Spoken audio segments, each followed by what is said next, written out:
అందరికీ నమస్తే అండి. ఈ రోజు నేను మీకు ఇంట్లోనే ఈజీగా సాంబార్ ఏ విధంగా తయారు చేయాలో చూపిస్తాను. దీనికోసం మనం ఒక కప్పు కందిపప్పు తీసుకుని 3 విజిల్లు వచ్చే వరకు ఉడికించుకుని మెత్తగా స్మాష్ చేసి పక్కన పెట్టుకోవాలి. ఇప్పుడు దీనికి సాంబార్ కావాల్సిన పదార్థాలండి: ఆనపకాయలు, ఉల్లిపాయలు, పచ్చిమిరపకాయలు, క్యారెట్, వంకాయ, టమాటాలు అన్నమాట. ఇందులో కావాలంటే వెజిటేబుల్స్ కూడా యాడ్ చేసుకోవచ్చు. ఇవన్నీ ముక్కలు ములిగే వరకు వాటర్ వేసి బాగా మరగనివ్వాలండి.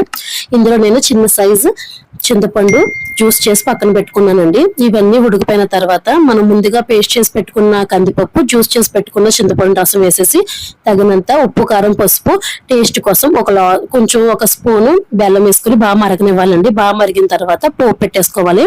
ఇప్పుడు దీని పోపుకు కావాల్సినవి ఎల్లుల్లిపాయలు, ఆవాలు, జీలకర్ర, కరివేపాకు, లాస్ట్ లో కొంచెం ఇంగువ వేసుకోండి. ఎండుమిరపకాయలు కూడా వేసుకుని మంచిగా గార్నిష్ చేసి దీన్ని వేపేసి అందులో వేసేయండి. పోపు పెట్టేసిన తర్వాత లాస్ట్ లో కొత్తిమీరతో గార్నిష్ చేయండి. చాలా టేస్టీగా ఉంటుంది. నచ్చితే లైక్ చేయండి, సబ్స్క్రైబ్ అవ్వండి.